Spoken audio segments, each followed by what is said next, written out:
सांगली मिरज कुपवाड शहर महापालिका क्षेत्रातील विकास कामे आणि नवीन बांधकामे विकास आराखड्याचा नकाशा अभावी खोळंबली आहेत। या सर्व प्रकारामुळे जनतेमध्ये शासनाविरोधी प्रचंड असंतोष तयार होतोय। सबब अधिसूचनेतील निर्णयांचे दोन्ही नकाशे अंतिम करून मंजूर करावेत आणि त्यांना तात्काळ प्रसिद्ध करण्यात यावेत अशी मागणी आमदार सुधीर गाडगीळ यांनी विधानसभेत औचित्याचा मुद्दा उपस्थित करताना केली आहे। आमदार गाडगीळ यांनी विधानसभेत महापालिका विकास आराखड्याबाबत प्रश्न उपस्थित केला।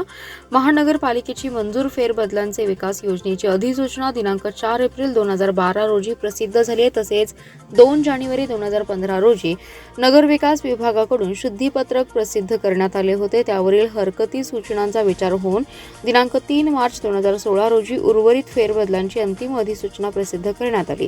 वास्तविक अधिसूचनेतील निर्णयांचे दोन्ही नकाशे अद्याप तयार होऊन प्रसिद्ध झालेले नाहीत। महानगरपालिकेकडे आजअखेर शासनाकडून उपलब्ध झालेले नाहीत। या दोन्ही नकाशाच्या शासन निर्णयांमध्ये काही त्रुटी आणि विसंगती आहेत।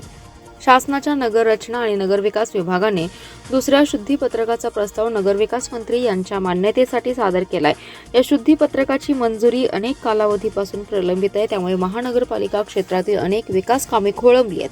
तिन्ही शहरांचा विकास कामे आणि नवीन बांधकामे खोळंबली आहेत। या सर्व प्रकारामुळे जनतेमध्ये शासनाविरोधी प्रचंड असंतोष तयार होतोय। अधिसूचनेतील निर्णयांचे डच आणि एचे दोन्ही नकाशे अंतिम करून मंजूर करावेत अशी मागणी आमदार गाडगीळ यांनी केली आहे।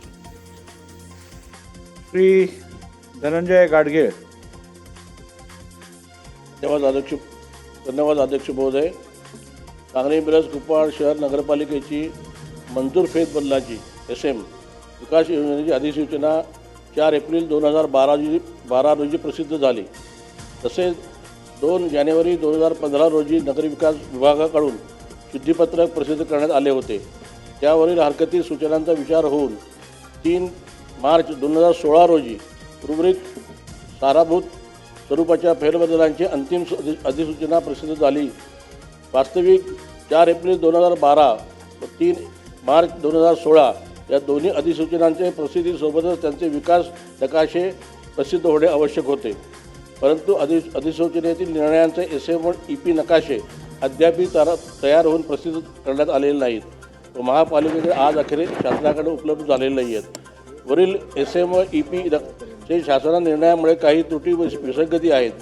त्यासाठी शासनाच्या नगररचना आणि नगरविकास विभागाने दुसऱ्या शुद्धीपत्रकाचा प्रस्ताव माननीय नगरविकास मंत्री यांच्याकडे मान्यतेसाठी सादर केलेला आहे। या सदरच्या दुसऱ्या शुद्धीपत्रकाच्या मंजुरीस सादर केलेला प्रस्ताव मागील बऱ्याच कालावधीपासून प्रलंबित आहे। त्यामुळे महापालिका क्षेत्रातील अनेक विकास कामे खोळंबलेली आहेत। तिन्ही शहरांचे विकास व नवीन बांधकामे खोळंबलेली आहेत। या सर्व प्रकारामुळे जनतेमध्ये शासनाविरोधात प्रचंड असंतोष तयार झालेला आहे। सबब अधिसूचनेतील निर्णयांचे SM व EP नकाशे अंतिम मंजूर करून तात्काळ त्यांना प्रसिद्धी देण्यात यावी या औचित्याच्या मुद्द्याद्वारे मी शासनाला विनंती करत आहे। धन्यवाद।